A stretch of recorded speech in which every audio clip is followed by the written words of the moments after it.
سلامتی ہے ان آنکھوں پہ جو ہدایت پہ نظریں جمائے بیٹھی ہیں، سلامتی ان کانوں پہ جو ذکر خیر کے منتظر رہتے ہیں، اور سلامتی ان قدموں پہ جو ہدایت کی راہ پہ گامزن ہیں۔ السلام علیکم ورحمۃ اللہ وبرکاتہ۔ تمام تعریفیں خدائے بزرگ و برتر کے لیے جو وحدہ لا شریک ہے، نہ کوئی ثانی ہے نہ کوئی ہمسر ہے۔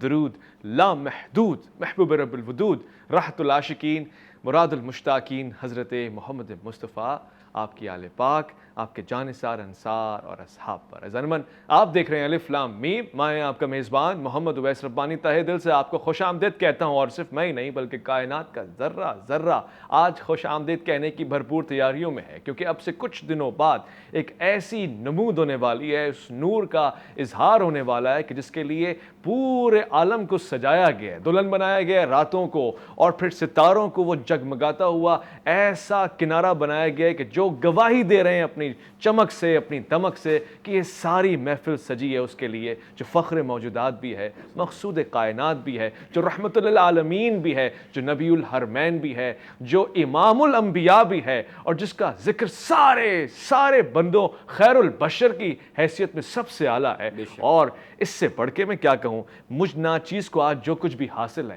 اس امت کے پاس جو بھی خاصہ ہے، اس کا سب سے بڑا اعجاز اور افتخار یہی ہے کہ ہم امتی ہیں سرکار محمد مصطفیٰ صلی اللہ علیہ وسلم کے۔ آج کا پروگرام بھی ربیع الاول کے حوالے سے ہے، اور یہ آغاز کا ایک ایسا سلسلہ ہے کہ جس میں ہم ولادت کے حوالے سے ذکر کریں گے، آپ کے بچپن کے حوالے سے ذکر کریں گے، بالخصوص آپ کی ان معجزات اور کرامات کا ذکر کریں گے جو آپ کے آنے سے پہلے، آپ کے آتے وقت اور پھر آپ کے آنے کے بعد ظاہر ہوئے، جس کو ہم عقل انسانی سے تو نہیں سمجھ سکتے، مگر ہاں شعور اور خاص طور سے مودت اور الفت کے پیرائے میں اس کے ظرف میں بٹھا کے سمجھنے کی کوشش کریں گے۔ میں خوش آمدید کہنا چاہتا ہوں آج کے پروگرام میں تشریف فرمائے بہت ہی پیارے شفیق مہربان، اپنی خوبصورتی سے، اپنی خوش گمانی سے، خوش فہمی سے اور خوش گوئی سے لوگوں کو اپنا دیوانہ بناتے ہیں، مفتی محسن زمان صاحب۔ السلام علیکم ورحمۃ اللہ۔ ربیع الاول کی بہت بہت مبارکباد آپ کو، آج بہت کچھ آپ سے سیکھیں گے۔ ساتھ ساتھ تشریف فرمائے بہت ہی پیارے، اس سے قبل بھی جب بھی پروگرام میں تشریف لے کر آئیں ہم نے بھرپور آپ کی علمیت کا مظاہرہ دیکھا ہے اور بہت کچھ سیکھا ہے۔ آج بھی ہم جاننا چاہتے ہیں کہ پروردگار وحدہ لا شریک کے اس پیارے رسول رحمت للعالمین جو امام الانبیاء ہیں، ان کے حوالے سے ہمارے لیے کیا کیا پیغامات اور تعلیمات ہیں۔ مفتی وسیم بندگی صاحب السلام علیکم ورحمۃ اللہ۔ وعلیکم السلام ورحمۃ اللہ وبرکاتہ۔ مفتی محسن زمان صاحب، وہ دور جاہلیت کا دور تھا، گمراہی کا دور تھا، اور میں یہ کہہ سکتا ہوں کہ یقیناً ضلالت کا دور تھا، مگر ایسے دور میں ایک ایسا نجات دہندہ جو آ رہا ہے، اس کی کب سے پیشن گوئی تھی اور کن کن لوگوں کو واقفیت تھی، شعور تھا، اور پھر مکہ جیسے شہر کا انتخاب ہونا، اور پھر آپ کی ولادت سے قبل کے واقعات کیا رونما ہوئے؟ ماشاءاللہ۔ قال اللہ تعالیٰ فی القرآن المجید ربنا وابعث فیہم رسولا منہم یتلو علیہم آیاتک آمنت باللہ صدق اللہ العظیم۔ کس کی آمد کے یہ آثار نظر آتے ہیں، سبحان اللہ، کس کی آمد کے یہ آثار نظر آتے ہیں، آج تو ویرانے بھی گل گلزار نظر آتے ہیں، سبحان اللہ، بے شک، اور آج دنیا میں ہمیں کچھ اور نظر آتا ہی نہیں، ارے آج تو سرکار ہی سرکار نظر آتے ہیں۔ تو بات یہ ہے کہ ربیع الاول کا مہینہ ہے، آپ کو بہت مبارک ہو، اور یہ وہ مہینہ ہے جو پہلی بہار کا مہینہ ہے، اور کائنات میں پہلی بہار اور کائنات میں تمام بہاروں کا وجود میرے مصطفیٰ کے دم سے ہے۔ اور حضور کی آمد کی آپ بات کرتے ہیں، حضور کی آمد سے پہلے کے قبل کے واقعات کی بات کرتے ہیں، اور حضور کا ذکر کی بات کرتے ہیں، تو یاد رکھیے گا حضور کا ذکر، حضور کا تذکرہ تو اس وقت سے شروع ہے کہ اللہ کے نبی صلی اللہ علیہ وسلم نے فرما دیا خود کہ آدم مٹی اور پانی کا جو ایک گارہ بنتا ہے یا ایک ملاپ ہوتا ہے، اس وقت بھی میرا نبی، اللہ کے پیارا نبی وہ موجود ہے، اور آدم مٹی اور پانی کے درمیان ہے۔ تو مراد یہ ہے کہ اللہ تعالیٰ نے اپنے نبی کو جو مقام و مرتبہ دیا وہ اس طریقے سے دیا۔ آپ دیکھ لیجئے کہ ہر نبی آ رہا ہے، تو آنے والے کی وہ خوشخبری دے رہا ہے کہ ایک نبی آئے گا جو کہ اللہ کا محبوب ہوگا، اور اس محبوب کی شان یہ ہوگی، یہ عظمتیں ہوں گی، یہ برکتیں ہوں گی، اور ہر نبی یہ بتا رہا ہے کہ جب تمہیں وہ ملے تو پھر ان کی پیروی کرنا، ان کی اطاعت کرنا۔ جبکہ قرآن نے ایک جگہ فرمایا ربنا وابعث فیہم، حضرت آدم علیہ السلام سے لے کر حضرت ابراہیم علیہ السلام تک جو کعبہ اللہ نے اپنے گھر ایسا بنایا جہاں پر آپ اللہ تعالیٰ کی یعنی کہ عبادت کرتے ہیں، عبادت کرتے ہیں، جب آدم سے لے کر ابراہیم علیہ السلام اس کی تعمیر کر رہے ہیں، تو حضرت ابراہیم جب اس کی مکمل تعمیر کرنے لگتے ہیں، اسماعیل ان کے ساتھ ہیں، تو فرماتے ہیں اللہ ایسا رسول اس مکے میں بھیج جو تیری آیتیں پڑھ کر ان کو ڈر بھی سنائے اور انہیں بتائے کہ تو کیا ہے، تیرا حق کیا ہے۔ ربنا وابعث فیہم رسولا منہم، کہ اے اللہ کہ اب یعنی انہی میں ایک ایسا رسول بھیج دے جو تیری آیتیں پڑھے اور انہیں بتائے۔ اور پھر جب رسول خدا تشریف لائے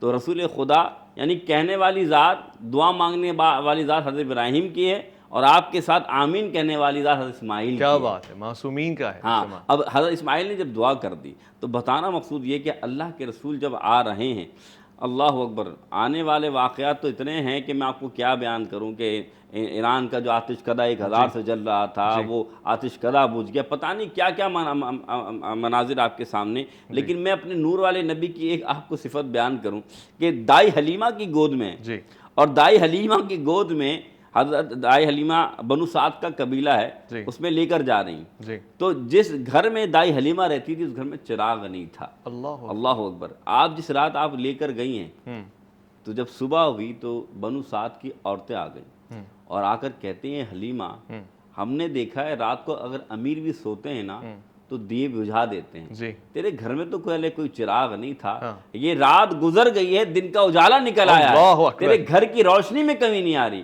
تو فرمایا کون سا چراغ لے کر آئیے؟ فرمایا آؤ تمہیں دکھاتی ہوں۔ حضور جھولے میں، کیا بات ہے، حضور کے چہرے انور سے نور پھوٹ رہا ہے اور ایسا نور نکل رہا ہے، اور دیکھ کر فرماتے لا نحتاج للسراج، کہ جب سے یہ پیارا میرے گھر میں آیا ہے میں نے دیوں کو توڑ دیا ہے، میں دیوں کی محتاج ہی نہیں ہوں۔ خود سراج منیر آپ کے پاس، کیونکہ کیوں قرآن نے فرما دیا سراجم منیرا، ہم نے آپ کو دن کا سورج اور رات کا چراغ بنا کر بھیجا ہے۔ لفظ سراج کے دو معنی نکلتے ہیں عربی میں، ایک نکلتا ہے شمس، ایک نکلتا ہے مصباح، یعنی آپ کو ایسا چراغ بنا کر دے گا۔ اگر رات میں چراغ کا کمال یہ ہوتا ہے کہ ایک جلا ہوا چراغ ہونا، اس کے آگے ہزاروں بجھے ہوئے چراغ لے آئیں، جلاتے جائیں گے، اس جلے ہوئے چراغ کی روشنی میں کمی نہیں آئے گی۔ تو مصطفیٰ وہ چراغ ہیں جس سے انبیاء نے بھی روشنی پائی، جس نے صحابہ نے بھی روشنی پائی، اہل بیت نے بھی روشنی پائی، علماء دین نے بھی روشنی پائی۔ تمام کائنات میرے مصطفیٰ کے نور سے منور ہو جائے گی، میرے نبی کے نور میں کمی نہیں آئے گی۔ بہت خوبصورت۔ ایک بات اور کر دوں آخر، کہ اسی چراغ کے ایک معنی سورج نکلتے ہیں، اور سورج کے معنی یہ نکلتے ہیں، سورج کا ایک کمال ہے۔ سورج کا ایک کمال یہ ہے، آپ فزکس میں پڑھ لکھیں، فزکس کا چیپٹر ریفلیکشن آف لائٹ، اس میں یہ ہے کہ اگر سورج کی روشنی زمین پہ پڑتی ہے، پتھر جذب نہ کرے تو پتھر ہے، لیکن جذب کر لے تو ہیرا بن جاتا ہے۔ بھائی کیا بات، تو بات ہے کہ نبی کا نور پڑ رہا ہے، اللہ پر جذب نہ کرے تو پتھر ہے، جذب کر لیا تو وہ ڈائمنڈ بن گیا، کوئی داتا بن گیا، کوئی خواجہ بن گیا، کوئی غوث اعظم بن گیا۔ تو یہ سراج، اور پھر یہ سورج کا ایک اور کمال ہے کہ اگر دن کا اجالا ہو اور آئینہ رکھ دیا جائے تو سورج نہ مشرق میں نظر آئے یا مغرب میں نظر آئے تو تم کیا کرو، تم آئینے میں دیکھ لو، پورا سورج تمہارے کو آئینے میں نظر آ جائے گا۔ انہوں نے فرمایا سراجم منیرا، مراد یہ ہے کہ تم اپنے دل کو آئینہ بنا لو، مصطفیٰ تمہارے سینے میں، مصطفیٰ صلی اللہ علیہ وسلم تمہارے سینے میں آ جائیں گے۔ خوبصورت ہو گیا مفتی صاحب آپ کی اس بات سے، تو مجھے یہ والا پہلو بھی بڑا روشن نظر آ رہا ہے کہ جس کے ہونے سے پورا بلد ہی بلد امین بن جائے، اور جس کے پردہ فرما لینے کے بعد بھی اس کے خوبصورت اور اقدس جسم کی وجہ سے وہ مدینہ منورہ کہلائے، تو اس کے نور کی کیا مثال ہوگی۔ مفتی وسیم بندگی صاحب، آپ کی ولادت سے قبل جو واقعات رونما ہوئے ان میں خاص مفتی صاحب نے بتایا، اس کے علاوہ بچپن کے کون کون سے مراحل تھے، خاص طور سے ولادت کا معاملہ اور وہاں کے جہاں شفقت پدری سے محروم رہ جائیں، اس میں آپ کی کیسی تربیت ہوئی ہے؟ اعوذ باللہ من الشیطان الرجیم، بسم اللہ الرحمن الرحیم، وما ارسلناک الا رحمۃ للعالمین، صدق اللہ العظیم۔ بہت شکریہ۔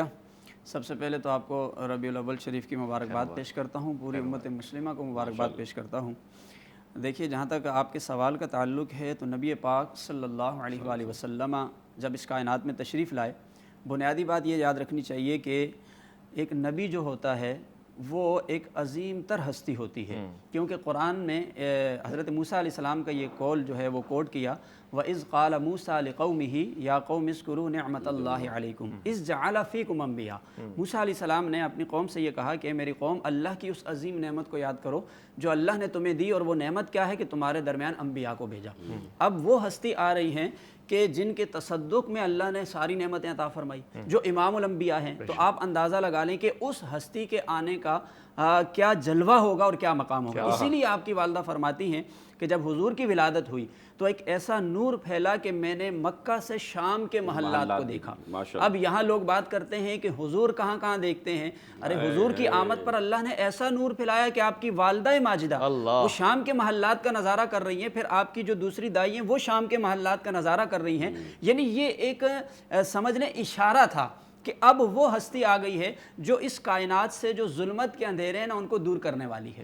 اب اس کائنات میں جو تاریکیاں چھائی ہوئی ہیں نا وہ ختم ہو جائیں گی، ایسی ہستی آنے والی ہے۔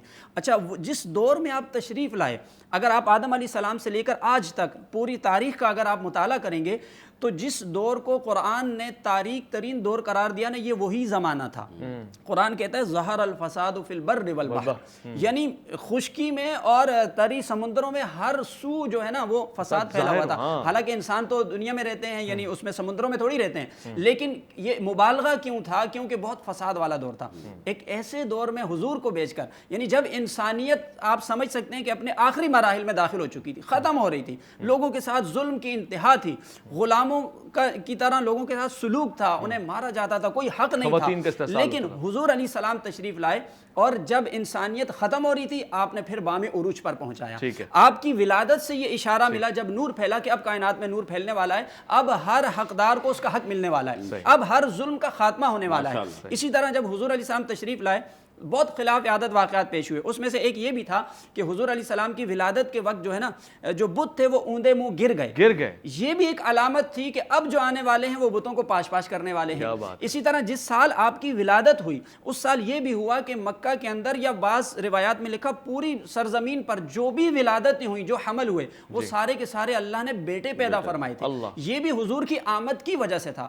یعنی اللہ رب العالمین نے ایسے ایسے اشارات دے دیے کہ جس سے لوگوں کو یہ پتہ چل جائے کہ جو ہستی آنے والی ہے وہ کوئی عام ہستی نہیں ہے۔ ایک بات دیکھیں کہ آپ کی ولادت جب ہوئی نا، چونکہ آپ کی ولادت غیر معروف دن میں ہوئی تھی، علماء نے بڑا ایک اہم نقطہ لکھا، پیر والے دن ہوئی۔ حالانکہ اس سے پہلے لوگ ہفتے کے دن کو بھی مقدس سمجھتے تھے، دیگر مذاہب میں اتوار کے دن کو بھی سمجھتے تھے۔ اچھا، مہینوں کی بات کریں تو بہت سے مہینے بھی مقدس سمجھے جاتے تھے۔ غیر معروف دن ہے پیر کا، غیر معروف مہینہ ہے۔ چونکہ آپ نے ابھی مدینے کی طرف اشارہ کیا تو میں بات ملا دیتا ہوں۔ علماء لکھتے ہیں کہ وجہ یہ تھی کہ حضور علیہ السلام اگر کسی مقدس دن آ جاتے تو لوگ یہ سمجھتے کہ شاید اس دن کی برکت سے یہ مقام ملا۔ فرمایا نہیں نہیں نہیں، میرے نبی وہ ہیں، وہ جس دن کو ہاتھ لگا دیں، جس چیز کو ہاتھ لگا دیں، آپ کی وجہ سے اللہ اسے بلند رتبہ اور مقام عطا فرمائے گا۔ سو آپ پیر کے دن آئے تو پیر کا دن افضل ہو گیا، آپ ربیع الاول میں ربیع الاول افضل ہو گیا۔ آپ ہجرت کر کے مدینے گئے، پہلے لوگ جاتے تھے بیمار ہو کے آتے تھے، اب لوگ جاتے ہیں شفا پا کے آتے ہیں۔ کیونکہ حضور جب چلے گئے تو اللہ نے اس کو مدینہ طیبہ پاک جگہ بنا دیا۔ یعنی حضور کا کمال یہ تھا کہ آپ جس چیز کو ٹچ کرتے گئے، ابھی بات ہو رہی تھی نا کہ حضور کا نور، سورج کی روشنی پتھر پر پڑے تو وہ جذب کرے تو ہیرا بنتا ہے۔ میں تو یہ کہوں گا کہ حضور علیہ السلام وہ ہستی ہیں کہ جنہیں پتھر بھی سلام کیا کرتے تھے، کنکر بھی کلمہ پڑھا کرتے تھے۔ فرماتے تھے کہ میں اس پتھر کو پہچانتا ہوں، مکہ میں جو مجھے سلام کرتا تھا۔ حضور سے آ کر مشرکین نے پوچھا کہ ہماری مٹھی میں کیا ہے بتا دیے۔ حضور نے فرمایا میں کیوں بتاؤں، اس سے پوچھو، مجھے جانتا ہے، وہ بتائے گا میں کون ہوں۔ حضور علیہ السلام ایک مرتبہ تشریف لے گئے غار کے اندر، اس غار میں جب آپ نے سر اقدس اندر کیا تو وہ جگہ تنگ تھی، لیکن آپ کا سر اقدس اندر گیا تو پتھر بھی موم ہو گیا، وہ آپ کو راستہ دینے لگا، آپ اور اندر چلتے چلے گئے۔ اب علماء لکھتے ہیں کہ دیکھو پتھر حضور کو پہچانتے ہیں، پتھر کو پتھر اسی لیے کہا جاتا ہے کہ وہ نرم نہیں ہوتا، وہ آگ میں پگھلتا نہیں، لیکن حضور سے جب نسبت ہوتی ہے وہ پہچانتا بھی ہے، نرم بھی ہو جاتا ہے۔ تو جب پتھر بھی نرم ہو جاتا ہے تو پھر وہ شخص جو حضور کا ذکر بھی سنے، حضور سے جو ہے امتی بھی ہو لیکن حضور کی محبت نہ ہو، وہ نرم دل نہ ہو، وہ تو پتھر سے بھی گیا گزرا ہے۔ بہت خوبصورت کلام نرم نازک سے پگھل سکتا ہے، ہیرے کٹ سکتا ہے، ہیرے کا جگر۔ اور یہ جو مرد مسلمہ ہے اس کے اوپر اگر یہ ذکر اثر نہیں کر رہا تو پھر یقین مانے پتھر سے بھی گیا گزرا ہے، کیونکہ پتھروں کو بھی یہ اعزاز تو حاصل ہے کہ جب ولادت سعادت ہو رہی ہے تو وہ بت کیوں نہ ہو مگر گر گئے شرمسار ہو کر۔ آپ کون سے بت ہیں جو آپ سجدے میں نہیں گرتے؟ آپ کون سے بت ہیں جو آج محفل میلاد سے دور بیٹھے ہیں؟ آپ تو پھر کوئی شیطان کی صورت نہیں اختیار کر کے بیٹھے ہوئے۔ لوٹ کر آئیے گا الف لام میم میں آپ کا انتظار۔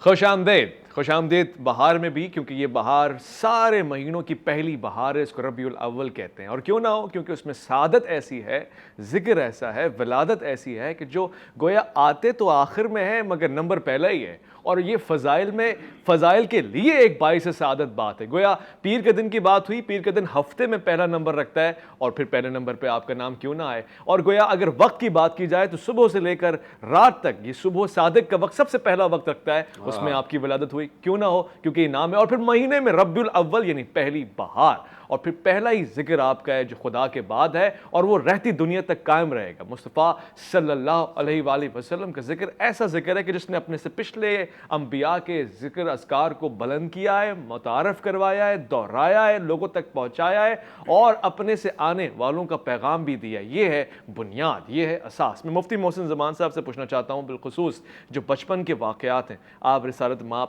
صلی اللہ علیہ وآلہ وسلم کے گھر کے معمولات کیا ہوتے تھے، کیونکہ بہت سے لوگ یہ کہتے ہیں کہ اس وقت ظاہر بچے کالج، یونیورسٹیز، مدارس کے لیے نہیں جایا کرتے تھے، تو آپ کی تعلیم و تربیت کی ذمہ داری کس نے اٹھائی؟ بسم اللہ الرحمن الرحیم۔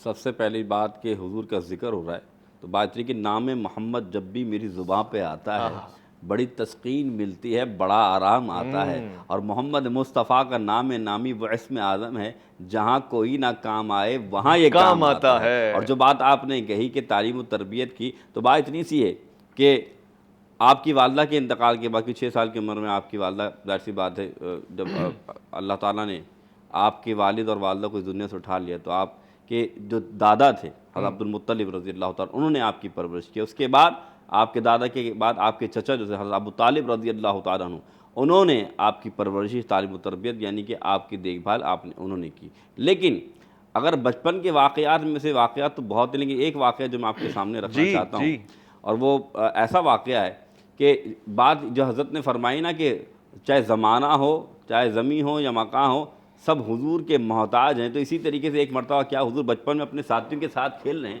اچانک 2 فرشتے آتے ہیں اور اٹھا کر لے جاتے ہیں، اور اٹھا کر کہاں پہاڑوں پر لے جاتے ہیں۔ اللہ اکبر! اللہ کے رسول صحابہ کرام میں یہ واقعہ بیان کر رہے ہیں کہ بچپن میں میرے ساتھ ایسا ہوا کہ کیا ہوا کہ بھائی یہ بچپن میں کھیلتے کھیلتے فرشتے اٹھا کر لے گئے، سینہ چاک کیا، اللہ کے رسول فرما رہے ہیں میں نے دیکھا، پھر سینے سے میرے دل کو نکالا، میں نے دیکھا، پھر سینے سے جو دل نکالا اس کو زمزم سے پانی سے دھویا، میں نے دیکھا، پھر سونے کے تچ میں ڈالا، میں نے دیکھا، پھر واپس دل کو میرے سینے میں رکھا، میں نے دیکھا۔ ارے دل کا ہے، یہ دل کا کمال کیا ہے؟ دل تو اندر ہے تو حرکت کرتا ہے، آنکھیں دیکھا کرتی ہے، دل حرکت کرتا ہے تو زبان بولا کرتی ہے، دل حرکت کرتا ہے تو کان سنا کرتے ہیں، لیکن یہ عام دل ہے، اندر ہے تو آنکھ دیکھتی ہے، اندر ہے تو زبان بولتی ہے، اندر ہے تو کان سنتے ہیں۔ یہ مصطفیٰ کا دل ہے کہ اندر ہو یا باہر مصطفیٰ دیکھا کرتے ہیں، اندر ہے یا باہر مصطفیٰ میرے آقا کریم بولا کرتے ہیں۔ تو معلوم کیا چلا، مصطفیٰ کو دل کی نہیں، دل کو مصطفیٰ کی ضرورت ہے۔ کیا بات ہے، خوبصورت، واہ واہ واہ! حضور کو دل کی ضرورت نہیں ہے، دل کو مصطفیٰ کی ضرورت ہے۔ یہ دل جو دھڑکتا ہے یہ حضور کی عظمتوں کی وجہ سے دھڑکتا ہے۔ تو بات یہ کہ اللہ کے رسول کا جو بچپن ہے وہ اتنا پیارا ہے کہ اللہ کے رسول صلی اللہ علیہ وسلم حضرت ابو طالب رضی اللہ عنہ کے ساتھ جہاں جا رہے ہیں وہاں درخت جھک کر سلام کر رہے، سجدہ کر رہے ہیں۔ ارے اللہ اکبر! سفر ہو حضر ہو، ایک الگ معاملات ہیں، اور جو دیکھنے والے وہ پہچان بھی رہے ہیں کہ یہ نبی اللہ ہے، یہ اللہ کے رسول ہیں۔ اب میں آپ کو ایک بات بتاؤں، قرآن نے جو وعدہ فرمایا وَلَا سَوْفَ يُؤْتِيكَ رَبُّكَ فَتَرْضَىٰ، ان قریب اے محبوب ہم آپ کو اتنا نوازیں گے کہ آپ راضی ہو جائیں۔ اب یہ راضی ہونا کسی اور کے لیے نہیں، جیسے ابھی حضرت نے ایک بات کہی نا کہ اللہ کے رسول صلی اللہ علیہ وسلم کو اتنی خصوصیات کیوں دی؟ آپ نے کہا پہلا تو اس لیے پہلا ان اللہ اصطفیٰ آدم، ہم نے آدم کو چنا، اس لیے اللہ تعالیٰ نے اپنے دین کے لیے ہر نبی کو چنا، لیکن ہر کسی سے کیا فرمایا؟ استفا۔ لیکن میرا محمد ہے تو کہا یہ ہے مصطفیٰ۔ استفا کے معنی کیا ہوتے ہیں؟ چنا ہوا، اور مصطفیٰ کے معنی ہوتے ہیں جو سب چیزوں میں چنا ہوا ہو۔ تو حضور کی ذات وہ ذات ہے جو ہر لحاظ سے چن کر لائی گئی ہے، تو جب چن کر لائی گئی ہے تو ہر چیز میں کمال ہی ہوگا۔ اگر ملیں گے تو ابو بکر ملیں گے، اگر ملیں گے تو عمر ملیں گے۔ حضرت عمر فاروق کیا کہتے ہیں؟ آپ کہتے ہیں یہ عمر نہیں تھا، اس کا حال یہ تھا کہ یہ خطاب کا جو بیٹا تھا باپ نے 5 اونٹ دیے تھے، کتنے اونٹ؟ 5 اونٹ، کہا تھا سیدھی قطار میں لگا دو، جب پہلا اونٹ لگاتا چوتھا آگے آ جاتا، چوتھا اونٹ لگاتا پانچواں آ جاتا۔ یہ اونٹ باپ کا جو بیٹا تھا خطاب کا، یہ 5 اونٹ قطار میں نہیں لگا سکتا تھا جب سے محمد کی غلامی اختیار کی۔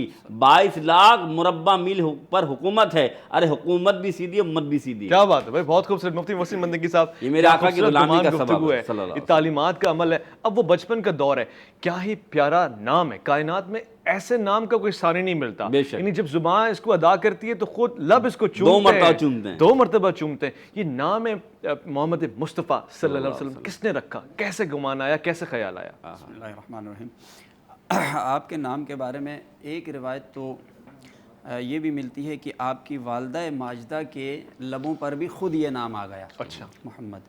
اور ایک روایت یہ ہے کہ آپ کے دادا عبد المطلب نے آپ کا یہ نام تجویز فرمایا۔ لیکن یہاں پر میں اپنے ناظرین کو یہ بات بھی بتانا چاہوں کہ آپ کی آمد سے پہلے اس نام کا چرچا ہو رہا تھا۔ اچھا جی، آپ کی آمد سے پہلے اس نام کا چرچا ہو رہا تھا کہ ایک نبی آئیں گے اور جن کا نام محمد ہوگا۔ اچھا، اس سے پہلے لوگوں میں یہ نام رکھنے کا رواج نہیں تھا۔ تو جب یہ بات بہت ہی معروف ہو گئی نا، تو پھر بہت سارے لوگوں نے یہ نام رکھے بھی۔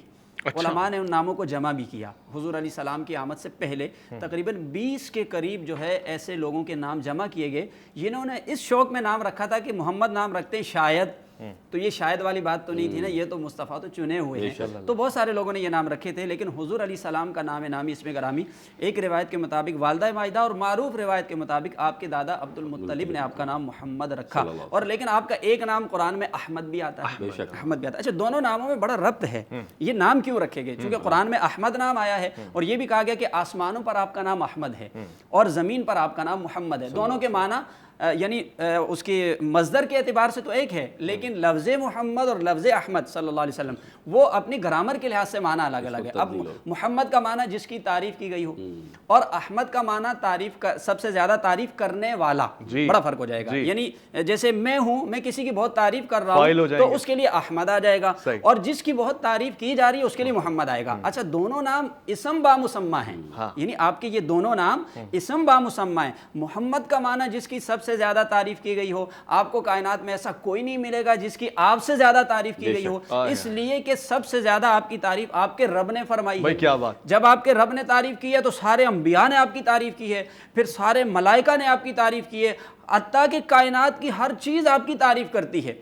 یعنی جو جمادات ہیں وہ بھی آپ کو پہچانتے ہیں، جو جانور ہیں وہ بھی آپ کو پہچانتے ہیں، جو شجر ہیں وہ بھی آپ کو پہچانتے ہیں۔ گویا ساری کائنات کی مخلوق آپ کی تعریف کر رہی ہے، تو آپ اسم با مسمہ ہوئے۔ یعنی جو نام رکھا ہے محمد، ہر ایک چیز آپ کی تعریف کر رہی ہے۔ پھر پورا قرآن آپ کی تعریف کر رہا ہے، پورا قرآن، کیونکہ قرآن میں آپ اگر پڑھیں گے تو ثنائے مصطفیٰ ملے گی آپ کو جگہ جگہ پر۔ کہیں یا ایھا المزمل فرمایا، کہیں یا ایھا المدثر فرمایا۔ اچھا، آپ کا نام تو قرآن میں لیا نہیں گیا، کس اعتبار سے؟ مخاطب کرنے کے اعتبار سے۔ ویسے قرآن پاک میں چلیں اب نام پر بحث چل گئی تو میں یہ بھی ذرا جو ہے اپنے ناظرین تک بات پہنچاؤں کہ قرآن میں 4 مرتبہ لفظ محمد آیا ہے، لیکن وہ کسی واقعے کے ضمن میں آیا، یعنی اللہ نے آپ کو ڈائریکٹ نام سے مخاطب نہیں کیا۔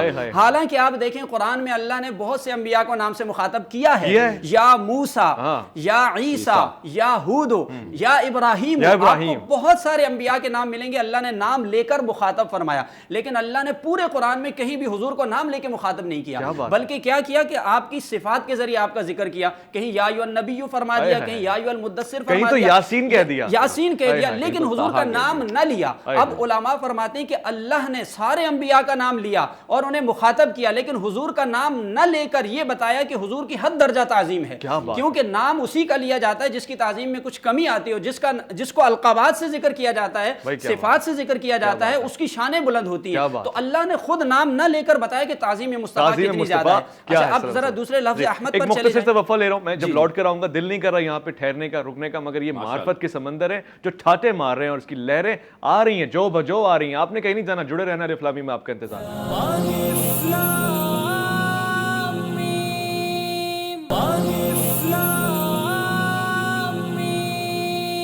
جی، مشرکین مکہ خانہ کعبہ، خانہ خدا کے ارد گرد جمع ہو کر بچوں کے نام تجویز کر رہے ہیں، مختلف نام رکھے جا رہے ہیں، اور بالکل ان کی روایت کے عین مطابق جو کہ شرک کا ماحول ہے، کوئی عبد العزیٰ، کوئی عبد المنات، کوئی اس طرح کے نام رکھ رہا ہے، عبد الحبل، اور ایسے میں جناب عبد المطلب نے محمد صلی اللہ علیہ وآلہ وسلم کا نام جو تجویز کر دیا تو پھر کیا خوبصورتی ہے اس میں. یعنی ایک طرف مفتی صاحب یہ بیان فرما رہے ہیں کہ ہر پہلو سے احترام بھی ہے, مقدس بھی ہے, اور خود جس کا ذکر کرنے کے لیے بلکہ خود جس کے لیے تعریفیں ہی ہیں, جس کے لیے ہم کہتے ہیں الحمدللہ رب العالمین, جب وہ کسی کی تعریف کرے, جب وہ کسی کو پیار کرے تو اس کو محمد مصطفیٰ صلی اللہ علیہ وآلہ وسلم کہتے ہیں. علم العادات کے حصے میں بھی آ کے دیکھتے ہیں 92 آپ کا عدد نکلتا ہے. اس کے اوپر کیا دانش ہے, اس کے اوپر کیا فہم ہے, سے بات کریں گے. مفتی صاحب آپ محمد اور احمد کا ایک فرق بیان فرما رہے تھے خوبصورت سا.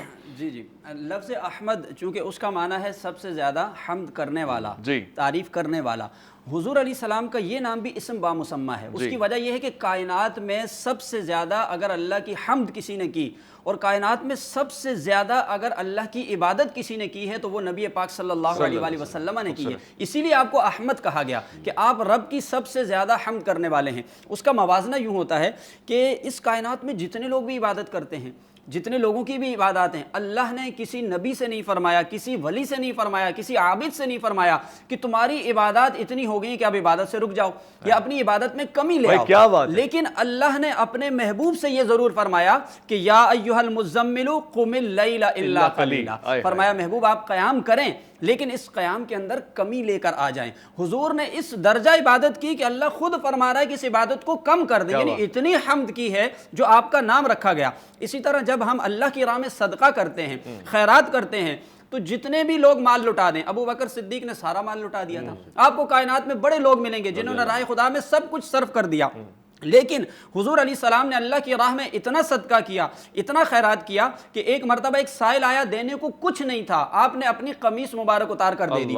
اللہ کا حکم آ گیا, فرمایا اے پیارے آپ صدقہ کیا کریں لیکن کچھ کم کیا کریں. یعنی اللہ نے ہر مقام پر آپ کی عبادات کا ذکر کر کے یہ بتایا کہ آپ کی عبادت اتنی زیادہ ہے کہ آپ اس کائنات میں سب سے زیادہ اللہ کی عبادت کرنے والے ہیں. اچھا, عبادت کے اندر ایک اور موازنہ ہوتا ہے, کیونکہ عبادت کے اندر یہ نہیں دیکھا جاتا کہ آپ کی عبادت کی کوانٹٹی کتنی ہے بلکہ کوالٹی کو دیکھا جاتا ہے. کیا بات, کوانٹٹی بھی اگر کہیں نہ کہیں اعتبار ہوگا لیکن کوالٹی کا اعتبار زیادہ ہوتا ہے. یہ اسلام کے اندر دیکھا گیا. اسی لیے تو کہا نا کہ جب حضرت ابو بکر صدیق رضی اللہ تعالیٰ عنہ حضور کے ساتھ ہجرت کر کے جا رہے تھے, غار کے اندر ایک نیکی آپ نے کی, آپ کے ساتھ وہاں پر رہے. عمر فاروق کے بارے میں کیا فرمایا کہ آسمان کے ستاروں سے زیادہ نیکیاں ہیں, لیکن ادھر ساتھ ہی حضرت عائشہ سے فرمایا کہ ابو بکر صدیق کی وہ ایک نیکی عمر فاروق کی ساری نیکیوں پر بھاری ہیں. یعنی کوالٹی بتائی گئی ہے. تو نبی پاک صلی اللہ علیہ وسلم کا ایک سجدہ, نبی پاک صلی اللہ علیہ وسلم کی ایک نماز, آپ کا ایک مرتبہ رب کا نام لینا, تعریف کرنا,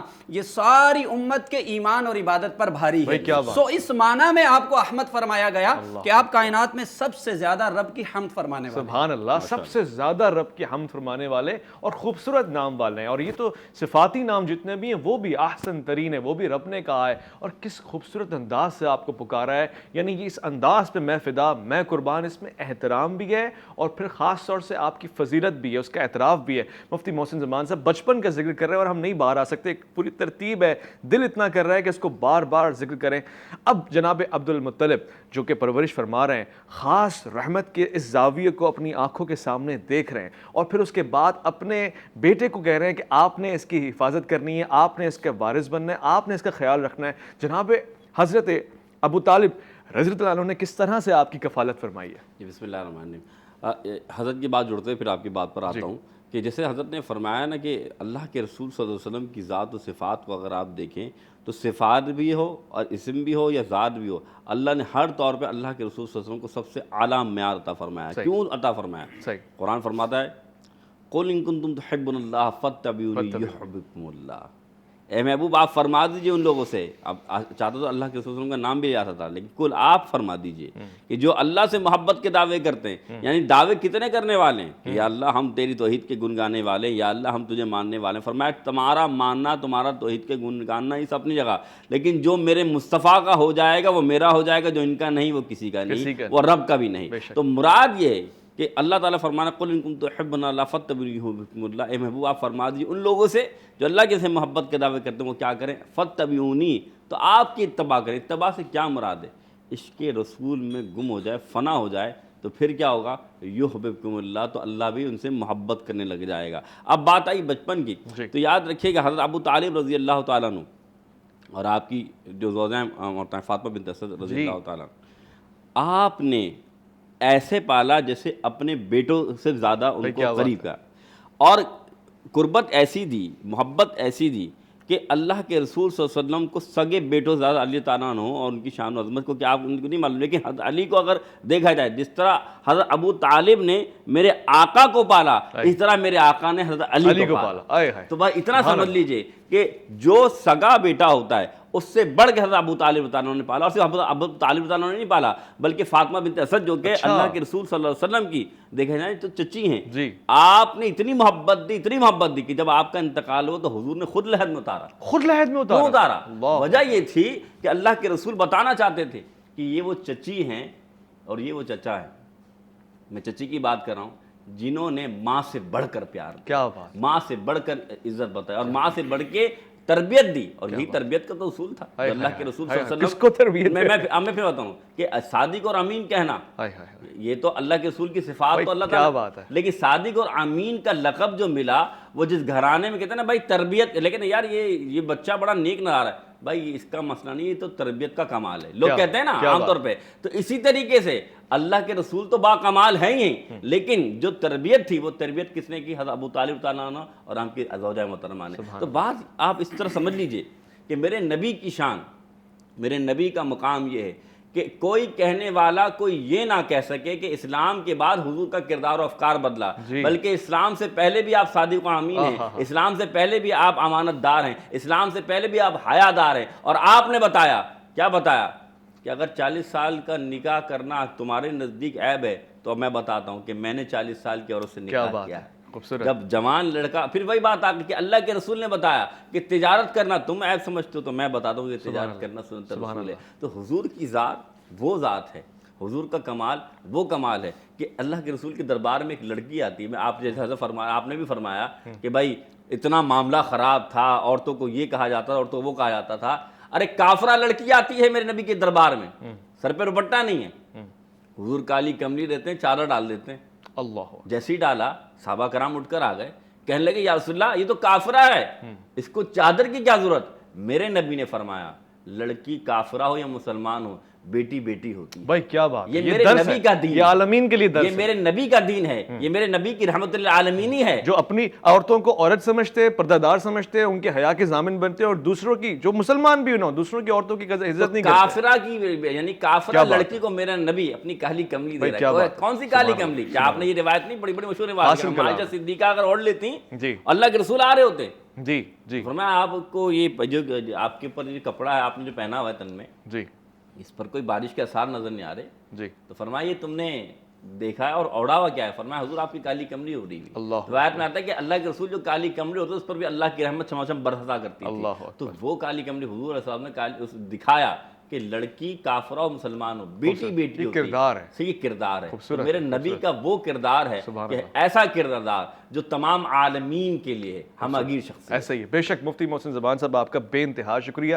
مفتی وسیم بندگی صاحب آپ کا بے انتہا شکریہ، خواتین و حضرات آپ کا بہت بہت شکریہ، آپ نے توجہ کے ساتھ پورے یقین اور ایمان کی حالت میں آج اس گفتگو کو اپنے ظرف میں سمویا ہے، اور آپ سے گزارش بھی کروں گا کہ یہ وہ ذکر ہے جو زندہ ذکر ہے، لہٰذا اس کو اپنی زبان سے جاری بھی کریں، مبلغ بنے، خاص طور سے سیرت محمد مصطفیٰ صلی اللہ علیہ وآلہ وسلم کے، اور مبلغ بننے کے لیے صرف زبان سے کام نہیں چلتا بلکہ کردار اور سنت نبوی کو اپنانے کی ضرورت پڑتی ہے۔ مجھ سے بہت سے لوگ ایک مرتبہ سوالات میں الجھا کے ایک دفعہ دوست کہنے لگا کہ مسجد میں گویا اللہ کے ساتھ اللہ کے رسول کا نام اس میں محمد صلی اللہ علیہ وآلہ وسلم لکھنا صحیح ہے، تو پھر گمان یہ کہتا ہے کہ جس کے ذکر کی بلندی کی ذمہ داری خود اللہ نے لے رکھی ہو، ورفعنا لک ذکرک کہہ کے، اور خود کلمے میں اپنے ساتھ شریک رکھا ہے کہ وہ نبی کی حیثیت میں ہمارے ساتھ ہے، اور ایسا ہو نہیں سکتا کہ صرف اللہ پہ ایمان رکھا جائے اور اس میں عدم نبوت شامل ہو، عدم ایمان شامل ہو۔ ہمارے لیے یہ کسی بھی طور سے قابل قبول نہیں ہے، کیونکہ ہم وہ سب لوگ،